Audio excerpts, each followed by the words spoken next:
This is Kristen Bell. And Adam Brody. And we're dating. In our new show, Nobody Wants This. Right.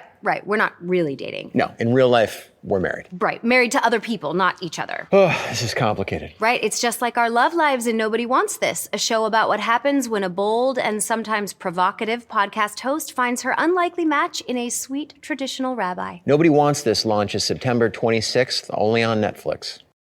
Auto insurance can all seem the same until it comes time to use it. So don't get stuck paying more for less coverage. Switch to USAA Auto Insurance and you could start saving money in no time. Get a quote today. Restrictions apply. Want to make a podcast? Spotify's got a platform that lets you make one super easily, distribute it everywhere, and even earn money, all in one place for free. It's called Spotify for Podcasters, and here's how it works. Spotify for Podcasters lets you record and edit your podcasts right from your phone or your computer. So no matter what your setup is like, you can start creating today. Then you can distribute your podcast to Spotify and everywhere else podcasts are heard. Video podcasts are also available on Spotify, and when you want to take conversations with your fans to the next level, Q&As and polls are the best way to get them talking. With Spotify for Podcasters, you can earn money in a variety of ways, including ads and podcast subscriptions. Ever since I discovered Spotify for Podcasters, I feel so supported in the creation and distribution of my show. Spotify for Podcasters hosts masterclasses, office hours, and more to help creators develop and fine-tune their skills. I highly recommend you give it a try. Download the Spotify for Podcasters app or go to spotify.com/podcasters to get started. When you don't know where you're going, you're just going to drive aimlessly. Same thing happens in a relationship. When you don't have, I would say, like high standards, you're going to settle for literally anything. For a while, that was me. I was recently single and I was totally okay with whatever was thrown my way. That did so much damage. My reason of being single is very much just because I've got work to do. And I don't think that there's anything that anyone else could do for me that would make the relationship that I have with myself better. That's like stuff that I need to do by myself.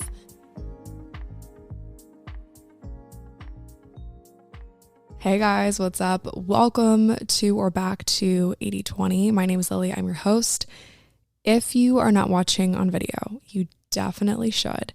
This is the second video podcast of, well, like the entirety of 80/20 being a thing, but specifically of season 7. I went like really into detail about adding video to the podcast on last week's episode. So if you haven't listened to that, you definitely should go back and listen. And in that episode, I talk about like my video setup and how you can watch and where you can watch and all that stuff. But if you're watching this right now, you obviously know you can watch on Spotify.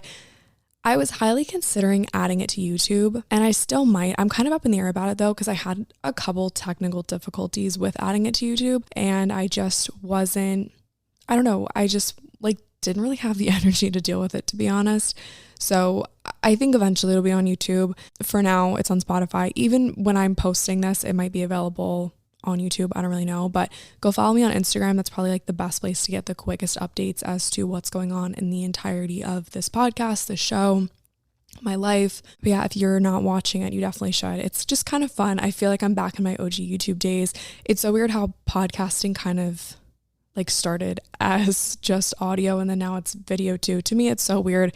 And I feel like I'm like defaulting to factory settings, but it's still kind of fun. So watch the video. It's exciting. It's fun. I actually had to like put on makeup to record this podcast episode. Normally I literally record in my pajamas like at night and stuff. And so actually doing this during the day, I mean, it's not really the day right now. Let's actually check the time. It's 6:45 p.m. Nonetheless, it's super exciting. It's fun. It's more professional. It's cool. So 80/20 is on video. If you missed the memo, that's what's new. That's what's up. In last week's episode, we did tons of like administrative updates and talking about things. So I just feel like we can dive right into the topic today in this episode, which is a good one. One that I am very passionate about lately, and one that I think a lot of people will enjoy just hearing a different perspective on. I think our society as a whole it doesn't really let us embrace being single. Like as women, I always feel like society kind of puts a pressure on us to date or participate in hookup culture or always be talking to someone or have a roster. Within the past couple months, I've really done kind of a deep dive into what is serving me versus what is no longer serving me. And I have come to the conclusion that being in a season of singleness is very, very beneficial to me right now. So we're going to get into all of those things and kind of like how I came to that conclusion. And then I'm going to give you guys a couple steps that you can take to really embrace the season of being single. I have some hot takes on dating, hookup culture, talking, etc. And I will just be the first to admit that I am not perfect. I've got some stories for another day. We'll just kind of leave it at that. But I've definitely participated in my fair share of like, you know, the roster and talking to, I'm not saying that like I'm like boy crazy, but you know, I'm not perfect. I'm literally a 20-something girl and it's fun to flirt, no doubt about it. But at the present moment, I've made a decision that I'm not really interested in engaging in initiating new relationships. I was sitting outside today and I had a completely different topic planned for today's episode, and I was doing some meditation and I was just kind of like thinking about, you know, just doing the thing that I do, and I'm overthinking and I'm kind of just going into like all the little decisions that have brought me to this very moment. And I do that a little bit too frequently, but I really heard like a little notification or like a God wink. And it was like, just talk about being single. Like I had this whole episode planned on something completely different. And I was like, okay, but what about being single? Like just talk about being single. Like that seems so broad. Like, what about being single? And then I realized the work that I've been doing, you guys know it's Healing Girl Summer. I feel like I'm beating the dead horse saying that it's Healing Girl Summer, but a big portion of my healing journey has been accepting the fact that I need to be alone right now because there's things that I need to work on. And I can't bring anyone else into that bubble, that sphere, because first off, I need to protect myself. I need to protect my heart, protect my peace.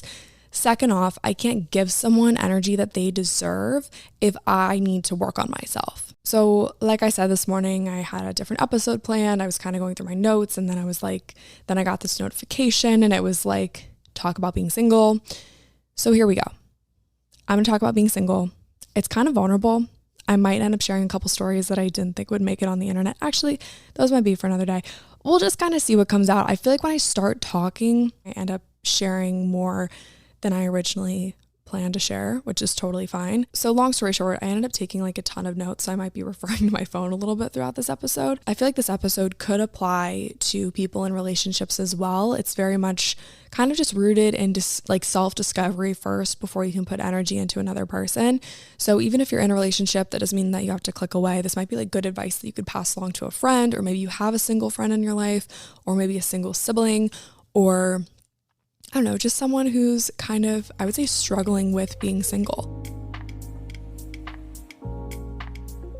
80/20 is brought to you by AG1, the daily foundational nutritional supplement that supports whole body health. I am such a big believer in AG1. I drink it every single day. I am currently staying at my parents' house in Ocean City, and I walked down the stairs this morning and my mom already had my AG1 ready for me. Like I got her on the bandwagon. She knows how much I love it.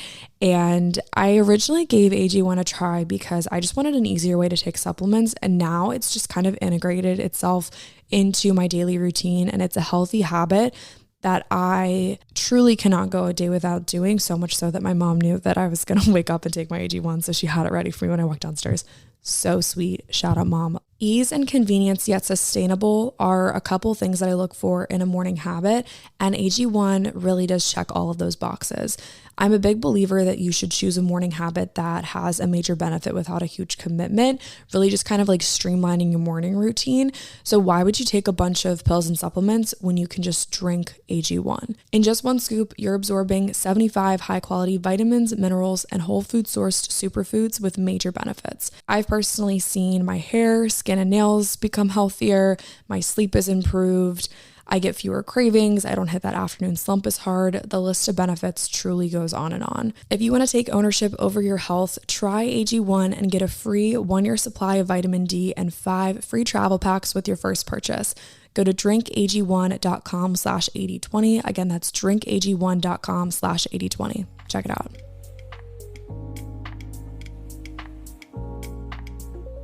So I was kind of spinning on this idea of struggling with being single. And I started to think about how society really puts a pressure on women to find their other half. Or you hear people say stuff like, you're my soulmate, or you're my other half, you complete me, you're my puzzle piece. And those things are all great and they mean well when they say those things. And that could very well be true. You know, you could find someone and you're like, oh my gosh, you are all the things that I've been missing in my life, you know, whatever. And I think that that's sweet. That's cute. That's what we all strive for in a potential partner. I kind of have two problems with that kind of framework. This like might kind of be a hot topic and I love to hear your guys' perspective on it. But I don't think that your soulmate has to be limited to one person. And we could throw around like puzzle piece, soulmate, twin flame, whatever. I think in our lifetime, we will come across people that we need in like a certain season. And maybe that is a romantic partner. Maybe it's a platonic friendship. Maybe it's a mentorship. Maybe it's, I don't know what it is for you, but you for some reason just feel like you know this person so deeply and you guys just have like an instant connection. I don't think that that's like I don't think that that type of bond has to be limited to one person, like one potential romantic partner in like a platonic way. Does that kind of make sense? I don't even know if I'm explaining myself very well, but I think we can have many, many soulmates throughout our lives, and that can come in the form of like best friends or siblings, or I don't know. I saw this reel the other day and it was like, your soulmate could be your dog. And I was like, that's really cute. It's like a golden retriever. And I think, you know, we put so much pressure to find one person that like really, really gets us. But in reality, it might be our best friend. It might be our sister. It might be, you know, a friend that we knew from childhood.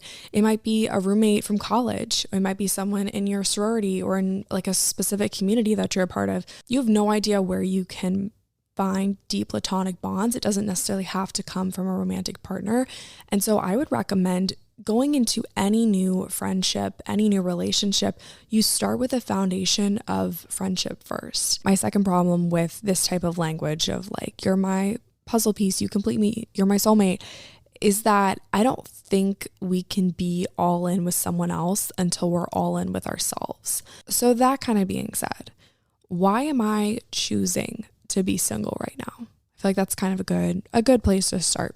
We know it's Healing Girl Summer and I am making my peace a top priority.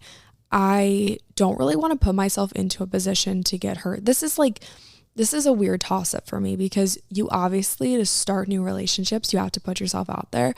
But I'm also in a space where I don't really want to put myself out there. I also really don't want to get into that headspace. Like when you start talking to someone and you kind of do the thing where you overthink every little thing.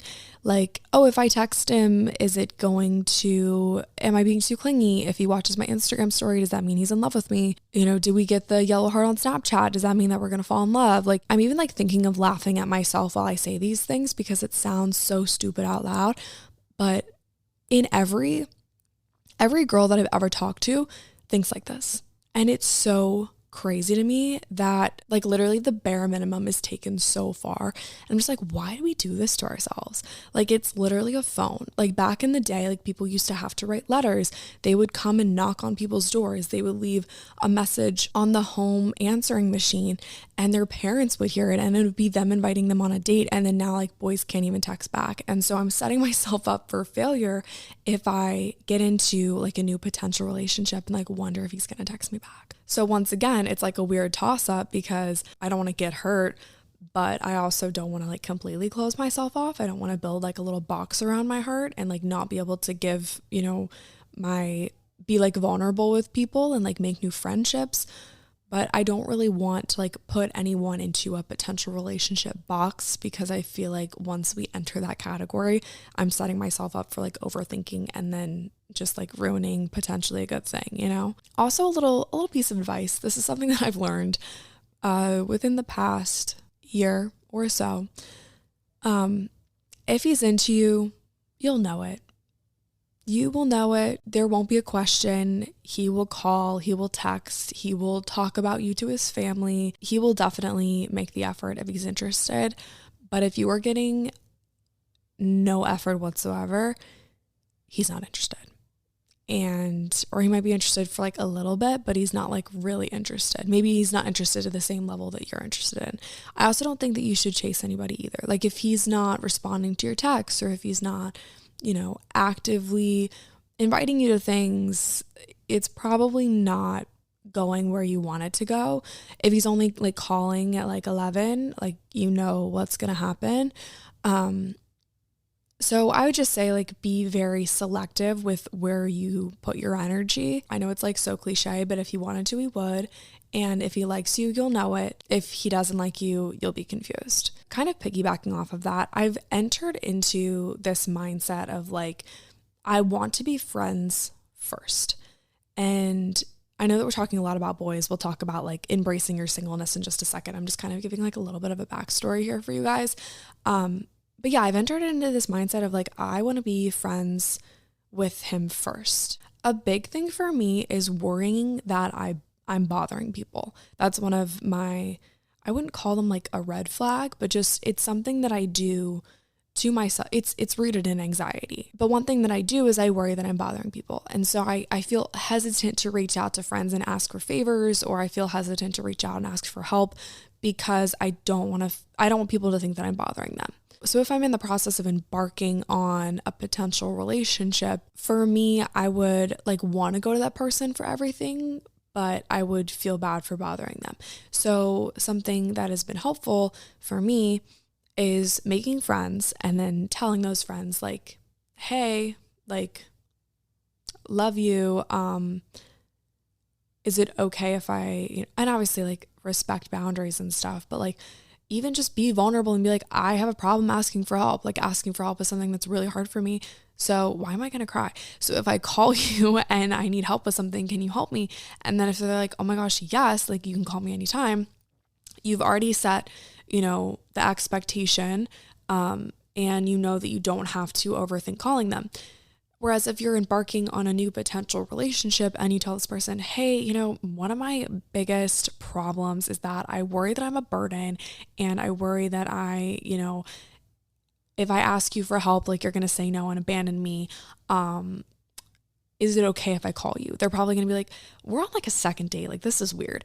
So for me, just to kind of like, I guess just kind of going back to like the protecting my heart thing. I don't want to have to like have that conversation with someone right now. Maybe I don't feel ready. I don't know. I want to be able to like have people in my life. Like if you're a friend of mine, I love you. And my friends know that. I say I love you before I hang up the phone. Like doesn't matter if we've hung out like 4 times or hung out like 400 times. If you're my friend, I love you. And for me, I've chosen to kind of like opt out of that internal battle of like, oh, am I burdening this person who I don't even really know because I want to like call them and ask them a favor or something. I don't know. This might not even come out the way that I want to. I might edit this and just be like, Lily, people are going to think that you're crazy. But there's probably someone out there who struggles to ask for help too. You guys know by now, this season of 80/20 is all about healing. And part of my healing journey has definitely been healing physically too. What's really crazy is that 2 out of 3 Americans suffer from digestive issues. I am definitely one of those people. One way to help fix your gut is with fiber. Prebiotic fiber is the food source for beneficial probiotic bacteria in your gut, and each can of Olipop has 9 grams of prebiotics. In addition to healing your gut, Olipop actually tastes incredible. With flavors like orange squeeze, cola, watermelon lime, lemon lime, and cherry cola, you will want to try them all. I've been sharing Olipop with all of my friends. I went to the beach this week and I brought a bunch of Olipops on the boat to the beach. My friends will quite literally walk into my apartment, grab an Olipop out of the fridge and leave. That's how much I've gotten them on the bandwagon here. My personal favorite flavor is strawberry vanilla, but don't take my word for it. You need to try it for yourself. Olipop has a sweet deal for 80/20 listeners only. You can use the code 80/20 for 20% off of your Olipop order at drinkolipop.com. Again, that's code 80/20 for 20% off of your order at drinkolipop.com. Olipop can also be found in over 22,000 stores across the country, including Walmart, Kroger, Whole Foods, and Sprouts.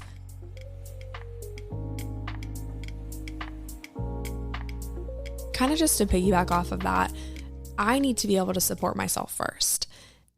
And I'm not saying that my friends shouldn't be there for me, because you can't do life alone. We're meant to live life in communities, and we will get to that kind of later in this episode. But being in a relationship will not solve loneliness. And if you can't support yourself, if you can't be your own best friend, if you can't, show yourself love, like all of those little cliche things, a relationship isn't going to fix that. And when you get to a point where you are so okay with yourself, you kind of just get into this mindset of like, I don't need to hire someone for a job that doesn't need to be filled. Eventually, once you do the inner work, which we're going to get to in just a second, the mindset kind of shifts. It kind of becomes like, oh, if someone comes into my life and they add to it and, I'm this whole person on my own and being in a relationship is just an added, great thing in my life, that's totally awesome. But that can't really happen. You can't be happy in a relationship until you're happy with yourself. My reason of being single is very much just because I've got work to do. And I don't think that there's anything that anyone else could do for me that would make the relationship that I have with myself better. That's like stuff that I need to do by myself. And if I don't fix the relationship that I have with myself, then how do I expect to be a good partner in another relationship?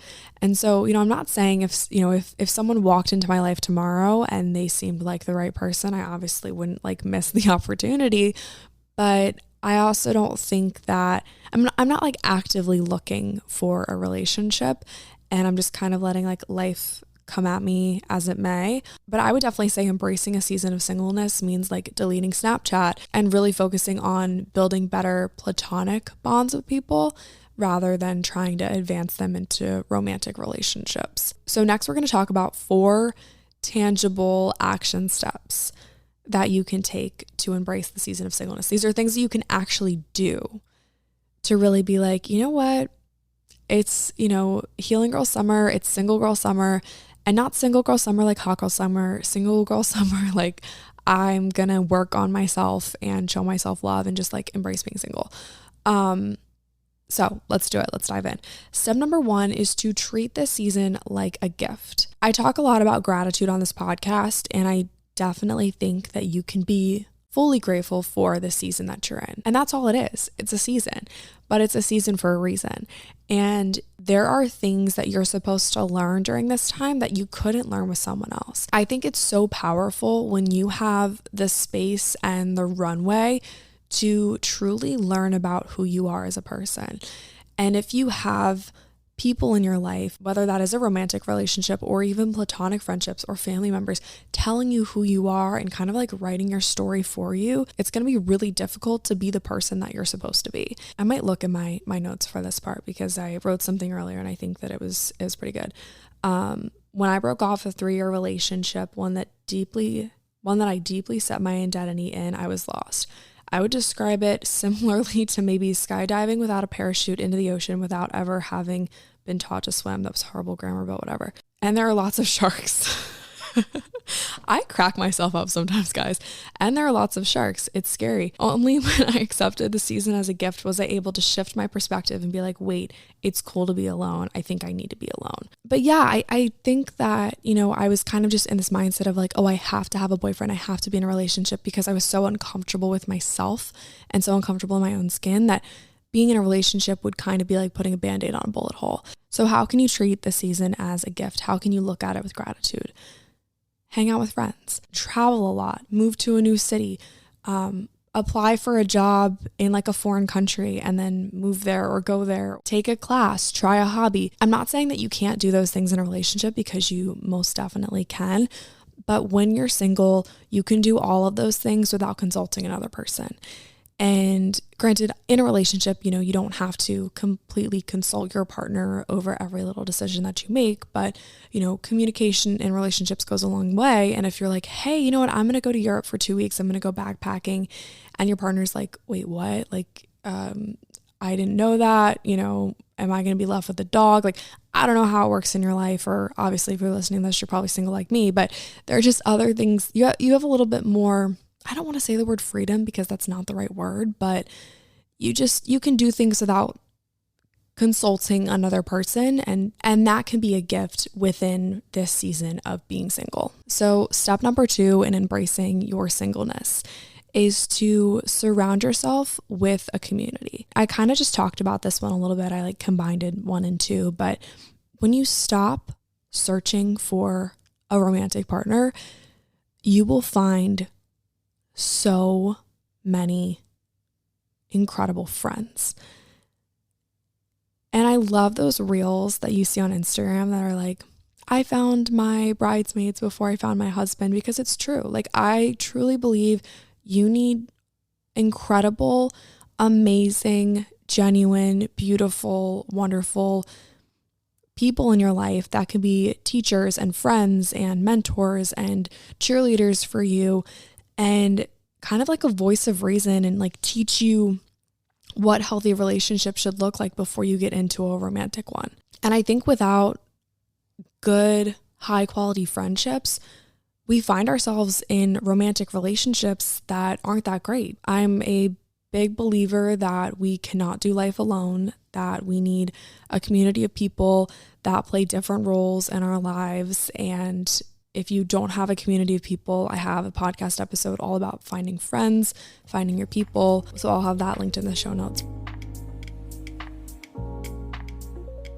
I would have to say that one of the most influential and healing parts of my wellness journey was by far my time at the Institute of Integrative Nutrition. I enrolled in 2020. I was taking a little bit of time off college, and it was really just a time in my life where I had so many questions about my body. I originally enrolled because I wanted to know more about nutrition and what food could do for my body, but I graduated with so much more. The program is the broadest and most comprehensive curriculum out there, covering 7 different categories: physical health, nutrition, mental and emotional health, primary food, spirituality, coaching, and business. And to me, my time at IAN was way more than just a certification. I used the tools I learned in the health coaching training program in my daily life, like how to go into everything with a beginner's mindset, active listening skills, and how to put primary foods first. If you know, you know. It's almost like I could embrace coaching as a lifestyle, not just as a job.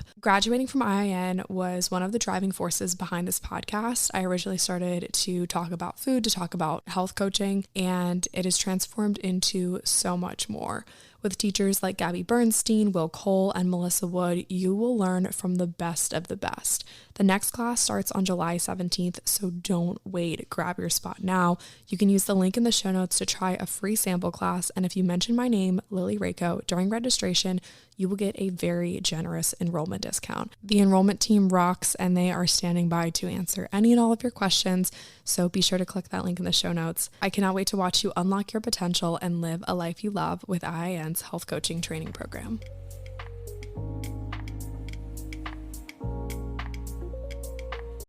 Earning your degree online doesn't mean you have to go about it alone. At Capella University, we're here to support you when you're ready. From enrollment counselors who get to know you and your goals, to academic coaches who can help you form a plan to stay on track. We care about your success and are dedicated to helping you pursue your goals. Going back to school is a big step, but having support at every step of your academic journey can make a big difference. Imagine your future differently at capella.edu. We get it. Distractions happen. That's why we designed the fully electric, full-sized Volvo EX90 with the latest technology to keep you and those around you safe. Its 2-sensor driver understanding system is designed to prevent distractions and help you stay focused. Reserve your Volvo EX90 today. Learn more at volvocars.com/US. So the third way to embrace your season of singleness is to do the inner work. And this is where it kind of gets tricky, because I'm talking like the deep, deep, deep inner work. And this is shit that it's hard to talk about this on the podcast because it's going to look different for everyone. Like, my journey is probably different than your journey. And the healing journey goes on our whole life. And there are things that we have gone through. There are things that we will go through. that contribute to the person that we are today. And when you get into a relationship, you kind of have to some degree, share those things and explain who you are as a person. Like try to teach this partner or potential partner who you are as a person, so then they can understand you better. And if you don't even know who you are as a person because of the things that have happened to you, how can you explain who you are and then let someone else get you? So it's kind of this chain reaction. So you have to deeply know who you are before you can bring someone else in. There is a book that I'm reading right now. It's called The Body Keeps Score. And it's about trauma on your body and your brain. And it's really interesting. And I'll talk more about it probably in another episode. But one thing that really, really stuck out to me in that book, and I'm only like 50 pages in, so there's so much more to learn, but deeply ingrained in like the patterns of your head and deeply ingrained in your body are the things that have happened to you before. So something that's big for me, we'll get really, really vulnerable. Something that's big for me in relationships is relying on other people to affirm who I am. So this is what I wrote down earlier, because I'll just read it from my phone because it sounds better than me trying to explain it. I have insecurities. We all definitely do. When it's time to be with someone, if the expectation is that they will mend my insecurities, that's going to lead to major issues down the line. So this step in particular is a little more vague because there isn't like a right way to do the inner work. For me, writing has been wildly helpful.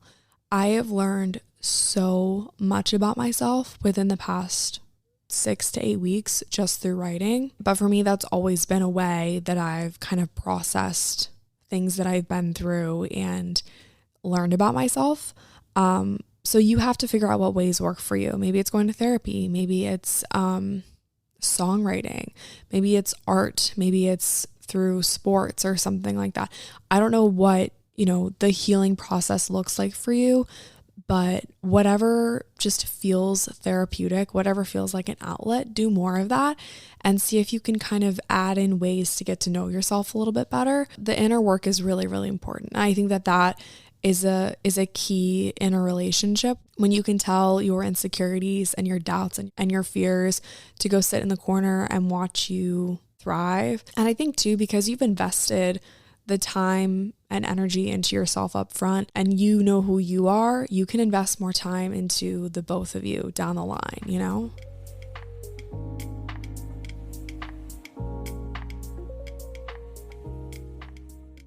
Step number 4 has been a very important one for me. It's kind of in the same vein as like envisioning your best self. I heard this one time. I wish I knew where I heard it, but it's just like coming in for me now. You wouldn't get in your car without having a destination in mind. I think the same thing goes with relationships. If you don't have an idea of who your ideal partner might be, you're probably just going to, aimlessly wander and just kind of like be okay with whatever. And for a while, that was me. I was okay with whatever. I've been single for like 1.5 years. And when I left that relationship, I feel like this episode's turning into like how to find a perfect partner. But for me, I think embracing singleness is like enjoying being single, but also knowing that like your perfect partner is out there. So I don't really know if this is like the most perfect episode for this, but like this is what I feel like I need to say. It'll stick out to someone. Something will stick for someone. When you don't know where you're going, you're just going to drive aimlessly.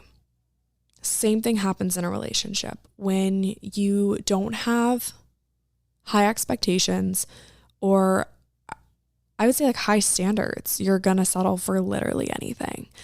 And for a while, that was me. I was recently single and I was totally okay with whatever was thrown my way. And that did so much damage mentally that one day I woke up and I was like, I don't even know what I want in a guy. Like, what do I want in a guy? And so I made a criteria list. Straight up, like, opened up my notes app and I started to write down things that were non-negotiable.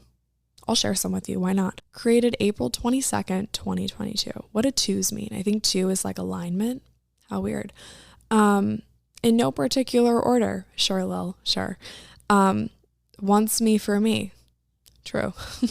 God is important to him. That's a good one. Drinks coffee with me in the morning. This is cute. Good listener, offers solid advice. Country music. Bonus points if he drives a truck. Family is a priority. I'm not going to give you guys all my good ones, but these are some good ones. Easy to travel with. That's a good one. If you've got like a psycho traveler, red flag. Supports me and isn't intimidated by my goals. And then I've got ones that are like oddly specific. So this is the thing about the criteria list, right? When you meet a guy and you're like, oh, I don't really like how he did that, put the opposite on your criteria list. So if you don't like the fact that he does drugs, maybe add like doesn't do drugs on your criteria list, or maybe you like that he does drugs, maybe add that. I don't know, whatever you're into. So I think all in all, the criteria list should be something that you can come back to. It's like a resource. You can come back to this list when you've met someone and maybe you guys are like starting to talk a little bit. There are some things on your criteria list that are going to be non-negotiables. There are some things on your criteria list that are going to be like, I could kind of give this up because he's got this instead, or, whatever. But just kind of use it as a resource and know that like you're allowed to have high standards. You're allowed to be picky, and you shouldn't settle just because you think that being in a relationship is going to somehow fill a void or fix a problem or make you feel more secure in yourself, because it's not. Trust me, I've tried. It never works out. So when you get to a place where you confidently know who you are, you can take yourself on a date. Have you taken yourself on a date? Have you gone out to eat by yourself? Or do you just like hit up the drive-thru or like get takeout and come home? I challenge you to go take yourself on a date. Maybe bring a book, maybe bring a journal, and maybe it's just a coffee date. Okay. It doesn't have to be like, you don't have to take yourself to like Ruth's Chris or something, but like take yourself out on a date and just like hang out with yourself. Be okay with being alone, because you're going to learn so much. Just kind of like enjoy the process of like dating yourself to some degree. Get to know what you like and what you don't like. What are your pet peeves? What are your insecurities? How do you like your coffee in the morning? Like the most basic things that you would ask about a partner, ask them about yourself. When you can fully embrace it with open arms and be like, okay, I am open to the lessons that the season's going to teach me. I'm open to the friends that the season's going to bring me. I'm open to the jobs, the cities, the memories that I'm going to make during the season. It just makes it that much more fun. Don't subscribe to the idea that you need someone else to complete you, because that is a load of bullshit. I love you guys so much. I hope that you enjoyed this episode. I feel like it kind of turned into a little bit of like how to pick an ideal partner kind of thing. But I think part of your season of singleness should be, envisioning what a perfect partner might look like and kind of realizing, I'm okay with waiting for, Prince Charming, Mr. Right, call it what you want. I'm okay with waiting for the perfect guy to come along if that means that I get to hang out with myself, get to know myself, enjoy the season of singleness, and not have to worry like about a roster of guys or worry about, getting hurt. When you kind of know like what you're searching for, it makes the search that much easier. I'm not saying that, when someone comes along and they've like checked every box, they're going to be like literally the perfect person for you. I'm just saying it's going to make the process like a little bit easier when you kind of know what you're waiting for to some degree.